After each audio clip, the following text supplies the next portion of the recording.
আসামিকে জামিন দিয়ে তাদের প্রিয় পাত্র হওয়ার জন্য এখন প্রতিযোগিতা শুরু হয়েছে। পরিষ্কার বার্তা দিতে চাই, জাতীয় সংসদের সদস্য হয়েছে আমরা, এইটা আমাদের কাছে গুরুত্বপূর্ণ না। আমাদের কাছে গুরুত্বপূর্ণ হইল 2009 সাল বা 2008 সাল থেকে যে রাস্তা থেকে আমরা তৈরি হয়েছি, ওই রাস্তাই হচ্ছে আমাদের কাছে প্রিয়। যদি সংসদে সমন্বয় না হয়, যদি সংসদে এর সমস্যার সমাধানের রাস্তা না হয়, তাহলে ওই রাজপথ থেকেই আবার নতুন করে সমস্যার সমাধানের রাস্তা বের করা হবে। আমিরে জামাত বিরোধী দলীয় নেতা ডক্টর শফিকুর রহমান খুব পরিষ্কার করে বলেছেন, যদি সংসদে এই জায়গায় সকল সমস্যার কেন্দ্রবিন্দু, সমাধানের কেন্দ্রবিন্দু এটা হয় আলহামদুলিল্লাহ, না হলে যেখানে মাননীয় স্পিকার বলে আমাদেরকে সময় নিতে হয়, আর মাননীয় স্পিকারও যখন বলে আপনার সময় শেষ, মাননীয় সংসদ সদস্য আপনি বসে যান, এই সংসদের বাইরেও কিন্তু একটা জায়গা বাংলাদেশে আছে যেখানে মাননীয় স্পিকারও বলা লাগে না, আর মাননীয় স্পিকারও বলে না মাননীয় সংসদ সদস্য আপনি বসেন, আপনার এখন এই কথা হায় এবং নায়ে শেষ করে দেওয়া হবে। আমরা জনগণের কাছে হায় এবং না নিয়ে যাব।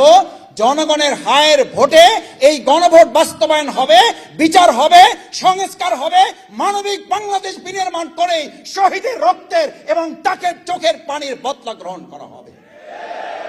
সম্মানিত ভাই এবং বন্ধুগণ, শেষ কথা, সভাপতি মূলত কথা বলবেন, কর্মসূচি ঘোষণা করবেন।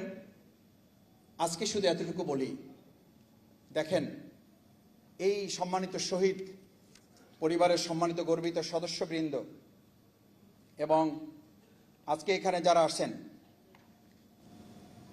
তাদের মাঝে যে আকুতিগুলো আছে, যে ইতিহাস জুলাই আগস্টে তৈরি হয়েছে, মুক্তিযুদ্ধের ইতিহাস যেমন আমাদের কাছে গুরুত্বপূর্ণ, ফ্যাসিবাদ মুক্ত একটা বাংলাদেশ বিনির্মাণে এই সমস্ত শহীদ আহত জুলাই যোদ্ধাদের ওই আন্দোলন ঠিক একইভাবে আমাদের কাছে গুরুত্বপূর্ণ।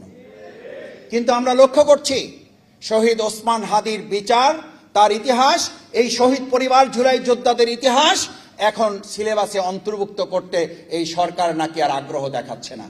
পরিষ্কার বলতে চাই, আমাদের মুক্তিযুদ্ধের মাধ্যমে যেন এই দেশের স্বাধীনতা সার্বভৌমত্ব নিয়ে আমাদের প্রজন্মকে গড়ে তোলা হয়েছে, তার এই ধারাবাহিকতায় 2024 জুলাই আগস্টের গণঅভ্যুত্থান হয়েছে। আর এই জুলাই আগস্টের গণঅভ্যুত্থান সিলেবাসে অন্তর্ভুক্ত করে আগামী দিনে এমন একটা প্রজন্ম গড়ে তুলতে হবে, আগামী দিনে যেন কেউ নতুন করে আর ফ্যাসিবাদ হওয়ার চিন্তাই তারা করতে না পারে।